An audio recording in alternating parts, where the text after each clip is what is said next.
Mirada Económica.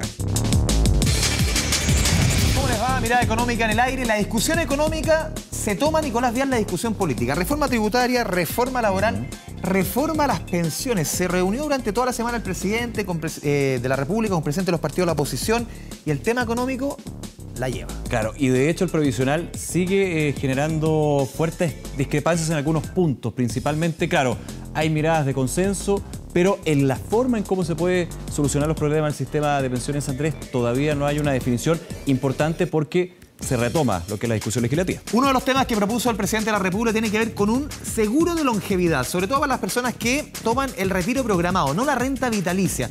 Un retiro programado que en algún momento del tiempo no solamente el monto empieza a bajar, sino que la plata se acaba. ¿Qué pasa cuando la persona sigue viviendo? Las expectativas de vida obviamente están sobre los 80 años. Se crea este seguro de longevidad. Es una de las medidas. Otras más las vamos a discutir con el académico de la Universidad de Chile, José Luis Ruiz. Vemos la nota de Jaime Quesada y seguimos acá en Mirada Económica. Norma comenzó a trabajar tarde. A los 45 años se decidió tomar desafíos profesionales como vendedora. Rápidamente a los 60 llegó la hora de jubilar y fue allí cuando escuchó por primera vez el concepto de retiro programado en su AFP. Llegas ahí tú y te dice la funcionaria, mira, usted tiene tanto, prefiero recibir tanto por 2 años y después va a bajar. Pero yo pensando iba a bajar no tanto y que la plata no me iba a bajar tan rápido. En Chile, casi 700.000 personas reciben una pensión bajo la modalidad de retiro programado y 617.000 lo hacen por renta vitalicia. Retiro que en un comienzo ofrece montos más altos, pero que con el tiempo bajan y no se garantiza que duren toda la vida. La plata va a llegar hasta acá. Se le puede acabar la plata a alguien que no logró reunir demasiados fondos, pero que además resulta ser muy longevo y llega a los 90, 92 años y probablemente ahí empieza a correr el riesgo de que se le acabe la plata. Y ese fue el caso de Norma. No logró ahorrar lo suficiente, recibió una pensión solo por 5 años.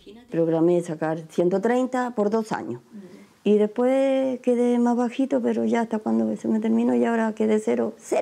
Pensando en esta situación y en la de miles de adultos mayores, el gobierno propone implementar un seguro para que el retiro programado no baje de monto. Esto es un seguro de longevidad. Lograr de alguna manera bien pensada, ¿no es cierto?, que para una persona que vive mucho, lo que llamamos la cuarta edad, esa persona no tenga una caída dramática en su pensión. La idea es que se active antes que la pensión llegue a cero y se mantenga en un monto fijo de forma permanente. Habría que evaluar qué focalización va a tener, si es para la clase media, es para todo el mundo, qué características va a tener el seguro. Entonces son todos elementos de diseño que hay que estudiarlos y analizar en particular. Cómo financiar la medida también es una incógnita, aunque algunos lo tienen claro. Que el Estado empiece a cobrar realmente impuestos a los que de verdad tienen. Y de ese impuesto agranda un poquito la pensión, agranda un poquito la para los estudios, agranda un poquito para la salud, pero del impuesto de los que tienen. La propuesta aún está en análisis y se espera que el gobierno le incorpore la discusión de reforma al sistema de pensiones. Se van agregando elementos a esta reforma previsional que, recordemos, se retoma en el Congreso. Vamos a conversar de esto junto a José Luis Ruiz, académico de la Universidad de Chile. José Luis, gracias por acompañarnos. Gracias por la invitación. A ver, José Luis, lo comentábamos en la nota que estábamos viendo recién, Nico. Este seguro de longevidad, seguro para cuarta edad, depende del nombre que se le quiera poner. ¿Qué te parece a ti como académico? Tú has venido muchas veces aquí a comentar distintos temas de pensiones. ¿Quién lo debe pagar? ¿Es efectivo? Obviamente que es necesario. O sea, lo primero que hay que partir diciendo es que esto es necesario porque justamente es una modalidad que para aquellas personas que tienen una sobrevida, o sea, hay que entender que el retiro programado se calcula en función de la expectativa de vida de las personas. Entonces, cuando comienza en una primera etapa el retiro, hay una probabilidad de que las personas lleguen vivas a ciertos tramos de edad. Sin embargo, cuando van alcanzando esos tramos de edad... El monto va bajando por eso. El monto va bajando porque ya los factores son prácticamente en el año que están pagando la pensión y se van actualizando además. Por tanto, eso gatilla un perfil decreciente a partir de una cierta cantidad de años del retiro programado, con la actualización de estas probabilidades de vida de las personas. Y por lo tanto, en este sentido, hay que entender que lo que uno busca es algo que genere estabilidad de ingresos, justamente en una etapa en la cual las personas ya no tienen trabajo y ya no tienen tampoco las condiciones para trabajar, o sea, debieran disfrutar de esa última etapa final de vida en la cual pasaron al retiro. Por lo tanto, lo que viene es a estabilizar básicamente este pago de pensión. ¿Quién lo debiera pagar? Es parte de la discusión que hay. Esa es la gran pregunta y la gran discusión que se va a dar. En estricto rigor lo deberían pagar las mismas personas, porque en contrapartida está lo que es las rentas vitalicias, que básicamente ellos generan esa estabilidad en... ¿Cómo y cuándo pago este seguro, perdón, José Luis? Porque, a ver, una persona que recibe ya una pensión baja, debería pagarla mientras es jubilada, debería pagarla antes, debemos pagarlo todo este seguro, quizás mientras cotizamos un pequeño monto. ¿Quién debiera pagarlo y cuándo? Porque es importante esos dos elementos.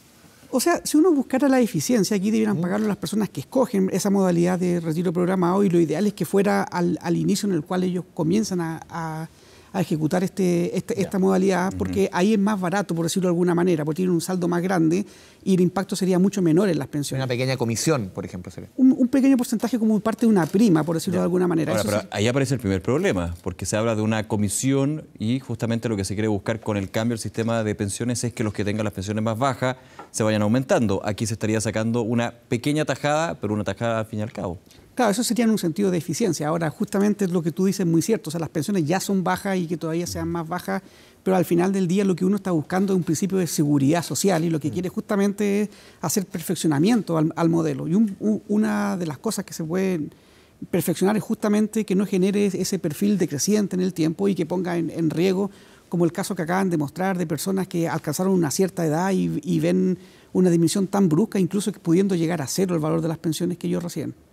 José Luis, entremos más en la discusión incluso política que se está viendo. Lo veíamos en la presentación, Nicolás, lo hacíamos, que el presidente está reuniendo con todos los presidentes de oposición para aunar un poco esfuerzos de una reforma que se ve derechamente difícil, tal como lo propone el gobierno. No tienen los votos, sencillamente.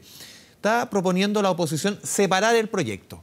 Por un lado, que vaya todo el aumento de cotización, todo lo que tiene que ver con la misma cotización y el sistema. Por otro lado, todo el tema solidario, la pensión básica solidaria, el aporte previsional solidario, el aumento prácticamente un poco más de un 40% de los dineros que van ahí. ¿Es conveniente separar las discusiones a tu juicio y que vayan por carriles? Porque dicen en la oposición, esta es muy necesaria, hay que sacarla ahora. Esta se puede masticar un tiempo más. Lo que pasa es que hay que tener presente que este es como el mejor año que tiene un gobierno para poder introducir reformas de largo plazo. O sea, no está sujeto a grandes contingencias políticas, por decirlo de alguna manera, que pueden de alguna manera entrampar la discusión. Elecciones. Elecciones. Poniéndole el nombre. Claro. Exactamente. Elecciones directamente pueden entrampar. ¿Qué es lo que pasó con el anterior gobierno? Exactamente, que al final no alcanzó a hacer una gran reforma, por decirlo de alguna manera. O sea, la anterior reforma, la presidenta Bachelet la presentó 4 meses antes de la elección. O sea, Sí, ¿no? Exacto.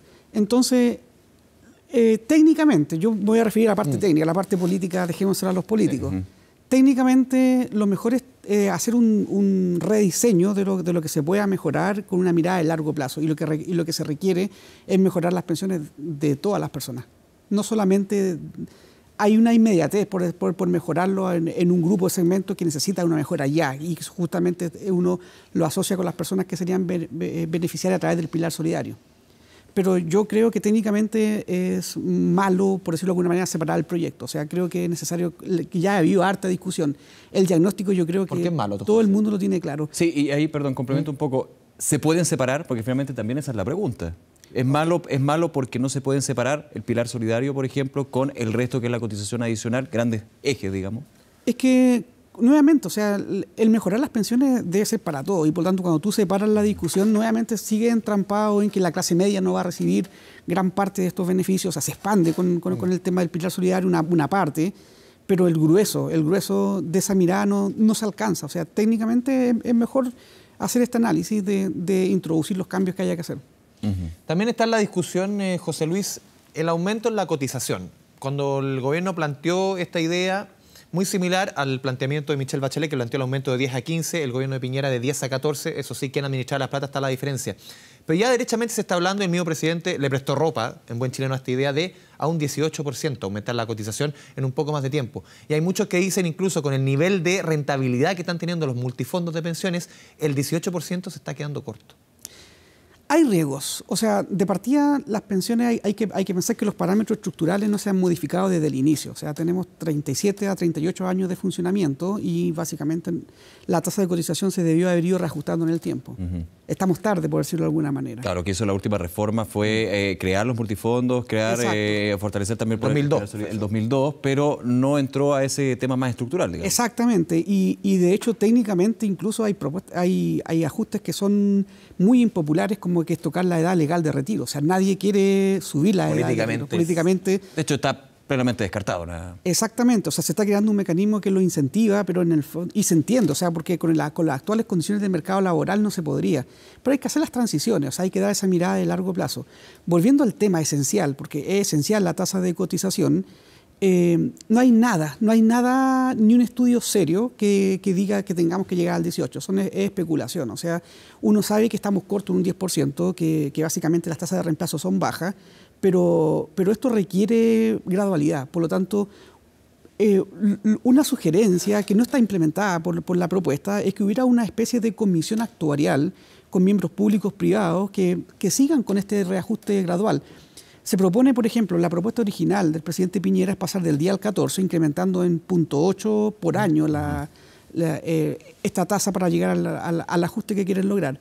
Sin embargo, ¿por qué no dejar que una comisión independiente y que también formada por el gobierno, porque al final hay gasto público detrás, que diga en un momento dónde parar? O sea, porque si hay que seguir, hay que seguir. O sea, y eso te da tiempo también para hacer los estudios necesarios de ver las tasas de reemplazo proyectadas que se están consiguiendo.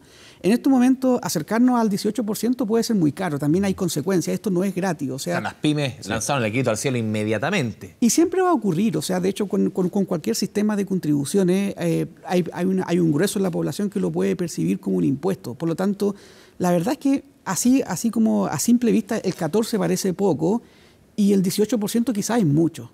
Sí. Entonces como que hay que requerir más análisis y por lo tanto hay que dejarlo sujeto a una gradualidad. Justamente una de las debilidades que tenemos es que cuando quedan los parámetros por ley y todo eso no te da espacio y puede tomar mucho tiempo reformularlo como sistema. José Luis, tú en la Comisión Asesora Presidencial que participaste, ¿cómo se abordó ese tema? Que fue insumos que quedaron para los proyectos de ley del gobierno de Michelle Bachelet II, pero también insumos que están de alguna manera presentes en esta reforma previsional. Cuando se hablaba del aumento de cotización, ¿cuáles eran también las distintas posturas y que finalmente terminan con las distintas alternativas que entregaron como resultado?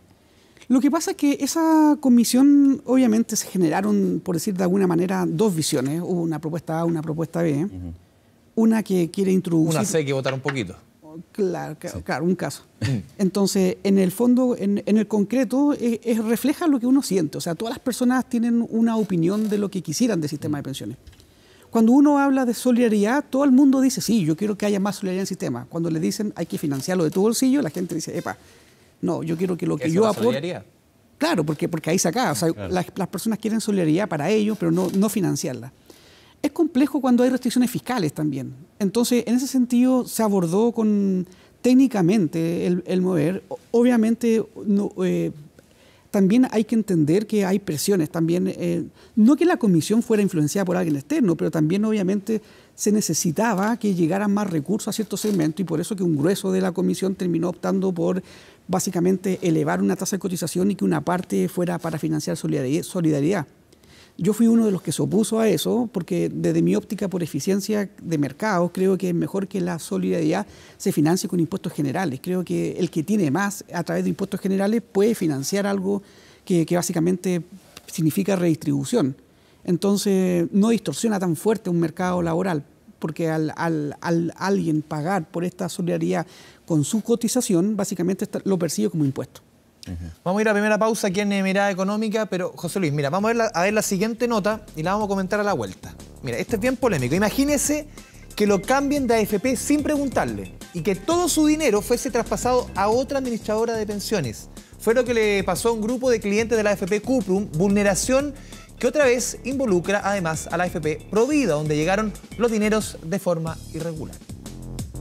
Ya nada me sorprende. Por supuesto que afecta la confianza. Uno deposita la confianza en la AFP y resulta que no hacen su trabajo como corresponde. Otra vez las AFP en problemas. Ahora se vulneró la seguridad de Cuprum. 14 clientes sufrieron el cambio de sus claves personales y en 4 casos sus fondos se fueron a otra AFP sin su consentimiento. Mal, pues. No quiero que desaparezcan mis 140 lucas de pensión. Confiamos en una AFP y el hecho de que no estén allí es bastante peligroso.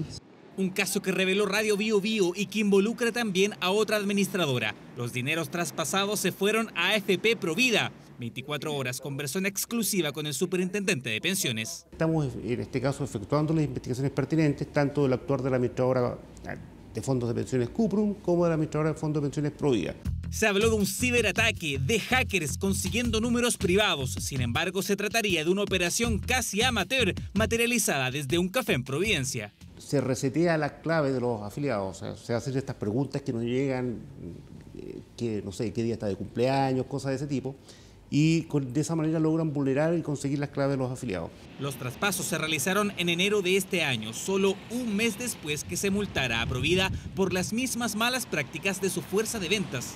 Problema con la fuerza de venta, en este caso sería de AFP Provida nuevamente, ¿verdad? Porque se desviaron los fondos hacia allá. Así es. Esto me imagino que preocupa porque se repite entonces el modus operandi que tuvo de alguna forma una AFP en particular que es Provida, ¿no? Exactamente, usted lo ha dicho correctamente, efectivamente que hay un número pequeño de vendedores de Provida que lo que hacen es traspasar irregularmente a los afiliados hacia AFP para conseguir una comisión. Provida dijo lamentar lo ocurrido y que tomarán las medidas legales contra quienes resulten responsables. Mientras Cuprum reconoció el hecho, aseguró que los fondos ya están volviendo a su cuenta de origen y que no se trató de una vulneración a sus sistemas. Su dinero está bien resguardado, no se ha perdido dinero, los dineros están ahí, están en sus cuentas individuales y estamos muy preocupados de que la seguridad de los fondos de pensiones se mantenga. No hemos detectado absolutamente ninguna fuga de dinero hoy día.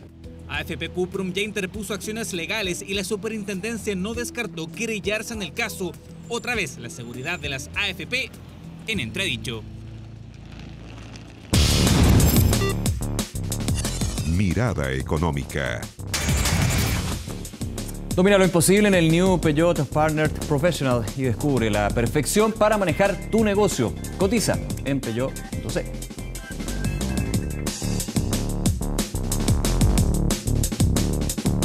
Ya, seguimos la discusión aquí en Mirada Económica. José Luis Ruiz, académico de la Universidad de Chile. Estamos en la nota que veíamos antes, este cambio de cotizantes de manera absolutamente irregular. Ya vimos un episodio hace un tiempo, si no me recuerdo, hace un par de meses también, de algunos agentes de venta de Provida que también hacían cambios de manera absolutamente irregular.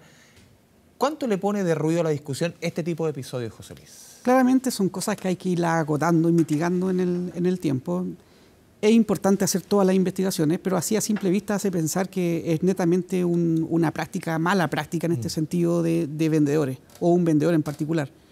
Creo que ese tipo de vendedores simplemente no debieran seguir, una vez si los llegan a detectar y eso es lo que se cumple, sí, hay que sacarlos del sistema porque al final es mucho el ruido que provocan. Claro, el problema es lo que se habló en su minuto con esta denuncia que se dio creo que en diciembre o noviembre, si era una práctica generalizada, no solamente de una AFP, sino de la estructura de venta de las AFP. Ahí te genera un ruido aún mayor porque tú dices, bueno, aquí se está haciendo de alguna manera la trampa. Es que no creo que sea algo como organizado, por decirlo de alguna manera, porque justamente la superintendencia tiene normas y tiene tantas sanciones tan fuertes que de verdad que no tienen incentivo. Lo que pasa es que el incentivo es económico en las personas, o sea, las personas son las que quieren romper el saco para hacer el forado. Ahora, lo que tienen, tal como decía el superintendente, las personas tienen que quedar tranquilas de que los traspasos no significan que se pierdan dinero en el sentido que le puedan sacar valor de su cuenta, no, porque los dineros están todos en un depósito central de valores, los títulos. Entonces, en ese sentido, prácticamente no hay una pérdida de papeles financieros. Quizás podría haber una pérdida de rentabilidad si es que una AFP lo hizo mejor que la otra. Claro. Se vulnera algo. Ahora, lo que pasa es que también esto está en línea con lo que pasa no solamente en esta industria, también hay temas de ciberataque, de que las personas tienen que... Los bancos, ni hablar. De que las AFP también tienen que tener su propio mecanismo de cómo validar la información de los clientes también sus claves, irlas cambiando cada cierto tiempo. O sea, hay toda una educación hacia la población en el manejo de todo lo que signifiquen necesidades financieras que tienen.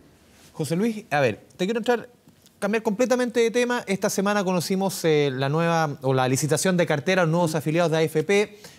Lo va a ganar la nueva FP1 porque fue la única que se presentó a la licitación. Te quiero hacer la siguiente pregunta. Cuando se plantea una comisión tan atractiva como este 0,69%, el tercero más alto en la historia de las AFP, ¿son sostenibles en el tiempo? Porque con Plan Vital vimos que el 2018 prácticamente triplicaron lo que estaban cobrando, que era 0,41. ¿Son sostenibles en el tiempo o solamente sirven para captar en los primeros 2 años a los nuevos afiliados y después se normaliza, entre comillas, la situación? El mejor comparativo es lo que pasó con AFP Modelo, que ha sido sostenible y básicamente su gestión ha sido eficiente. O sea, no ha tenido problemas AFP Modelo. Que partió con muchas dudas también. Que partió con dudas, porque siempre cuando hay alguien que inicia operaciones... Un modelo a tu juicio. Genera dudas. Sin embargo, operó bien y la comisión permite. Lo que ocurre es que hay que entender lo siguiente. La comisión es atractiva y nuevamente AFP que se están formando la pueden ofertar porque su estructura puede ser más liviana que las que tienen la AFP antigua. La AFP antigua ya tienen una fuerza de venta que pueden modificar, pero cuesta modificarla como estructura. Las AFP más antiguas tienen más sucursales, por ejemplo, y las nuevas pueden, como tienen un segmento de clientes más joven, pueden utilizar otro tipo de mecanismos. ¿Eso diferencia, por ejemplo, que una AFP como Provida cobre 1,45 y esta cobre 0,69? ¿Es la fuerza de venta, la cantidad de sucursales? ¿Eso es lo más robusto quizás que se va a buena parte de la comisión? O sea, yo esperaría que el costo de prestar el servicio de la AFP más antigua fuera más caro.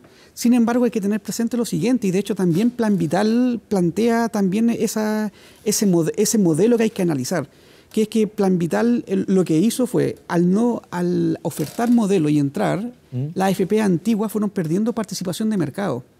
Por lo tanto, una AFP más pequeña como Plan Vital, de las antiguas que quedaba, no le quedó más que ofertar para poder adjudicarse los procesos. Lo que pasa es que la segunda comisión que ofertó del 0,41, esa era demasiado arriesgada y claramente obedecía a una estrategia de quedarse con un tamaño importante de participación de mercado, que alcanzó el 20% del mercado, y por lo tanto con esa vía después subir las comisiones. Entonces eso obedece más a una lógica de estrategia. Lo importante es que el proceso de licitaciones han sido tremendamente exitosos y que con estos años que se llevan licitando, básicamente un grueso de la población va a ir accediendo a comisiones más bajas. En tu juicio, perdón, José Luis, entonces la reforma previsional no se debería tocar o revisar el tema de las licitaciones de nuevas carteras y también el tema de la comisión, que va por caminos paralelos, evidentemente, pero finalmente se van uniendo. O sea, yo soy de la idea de que el proceso de licitación ha sido tremendamente exitoso y eso ha gatillado 2 nuevos actores en los últimos 10 años y es que se valía la entrada de FP1. Y bajan el promedio de las tasas de comisión. Bajan el promedio de las comisiones. ¿Cuánto era? De 1,27 a 1,16. Es el número que leí ayer, que no es menor, un 10% prácticamente. Exactamente, pero además también genera una reorganización de la industria. Entonces, eso es una mirada a largo plazo. Ahora, uno podría ir perfeccionando otros mecanismos de licitaciones. De hecho, en la propuesta de la Comisión Bravo había la idea de licitar también afiliados antiguos. Entonces, hay que explorar. Pero yo creo que la parte más importante es cómo crear cultura financiera, porque justamente si uno se pregunta ahora, con esta nueva licitación, incluso con AFP Modelo, que hayan otras AFP que pueden cobrar casi el doble, eso hace preguntarse, bueno, ¿por qué los afiliados no son tan sensibles a esta variable? Porque la otra variable es relevante y, de hecho, la más relevante es rentabilidad. A eso voy, José Luis. Para que creemos cultura financiera en tema previsional y tú tienes ya carrete en esto. ¿A quién le conviene una comisión baja? ¿A quién no le conviene tanto una comisión baja? ¿A quién le conviene fijarse más en la rentabilidad? Lo que pasa es que las personas que tienen bajo saldo les conviene obviamente fijarse más el costo. Es que están empezando a trabajar. Están empezando a trabajar y es por eso que el proceso de licitaciones es por los nuevos afiliados por los próximos 2 años. Las personas que llevan muy poco tiempo y que incluso hay personas que pueden llevar muchos años pero han cotizado muy poco, también les puede convenir cambiarse a esta AFP más barata porque recibirían un ingreso líquido más alto. Ahora, va a depender cómo sea su gestión. Hay que pensar que detrás de AFP1 igual hay personas que ya tienen experiencia previsional. Ignacio Álvarez, que fue gerente de Cuprum. Entonces uno podría augurar que el desempeño no debiera ser malo, al menos en el promedio, dentro del cual no hay grandes diferencias. Y obviamente, ¿no hay gran diferencia entre la AFP en temas de rentabilidad? No hay grandes diferencias, pese a que uno puede detectar sí algunas que quizás no lo hagan tan bien, que no son las que siempre están arriba luchando por las primeras en rentabilidad, pero las brechas no son tan grandes. Entonces también podrían crearse quizás mecanismos de compensar a aquellas que lo hagan mejor, de tal manera que pudieran competir por esa vía también. nuevamente, todo esto, ¿en qué sentido va? La rentabilidad es un concepto demasiado importante. Un 1% de mayor rentabilidad de largo plazo significa un 25% más de pensión. Y por tanto, por eso es que es importante cuidar esa variable relevante del sistema.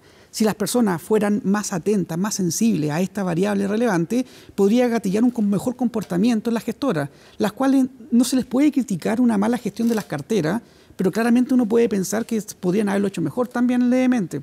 Y por lo tanto, y ese levemente puede ser un buen porcentaje de mayor pensión. Claro, el problema es que para, por ejemplo, exigirle a una administradora que haga un mejor manejo de las inversiones, uno tiene que saber de inversiones, saber del tema financiero. Y ahí justamente está lo que comentaba Andrés. O sea, desde la educación financiera nos falta muchísimo. Y eso es súper transversal. De sector económico, socioeconómico, edad. A una persona tú le preguntas en qué AFP está y te dice la ISAPRE. O sea, claramente tiene que mejorar la cultura financiera, pero nuevamente no hay que perder de vista que esto también conlleva que, en el fondo, aunque uno haga las modificaciones paramétricas, aunque uno haga la mejora en cartera de inversiones, si las personas no cotizan más y no suben las remuneraciones, básicamente sus pensiones proyectadas no van a ser tan altas. Entonces, al final del día hay que tratar de abocarse un poco más también en esa parte de en cómo mejorar la densidad de las cotizaciones de las personas que cotizan de manera regular. Nuevamente, elevar la tasa de cotización a un valor tan alto puede significar aumento de la informalidad. ¿Cómo capturar a los trabajadores informales? Actualmente se está capturando a los que hacen boletas de honorarios, pero ese no es el grueso de los informales. Entonces, nuevamente hay que ir avanzando en los mecanismos para poder ir incorporando a toda la población. José Luis Ruiz, muchas gracias nuevamente por estar presente aquí en Mirada Económica en un tema tan importante en la historia y este año sobre todo el tema de pensiones. Vamos a conversar varias veces, así que ya lo dejamos invitado. Muchas gracias. Un amigo de la casa. Don Nicolás, despida el programa. Bien, nos vamos entonces. Gracias por acompañarnos en Mirada Económica. @ Mirada Económica para conversar con nosotros y por supuesto sigan en la sintonía de Canal 24 Horas. Nos vemos.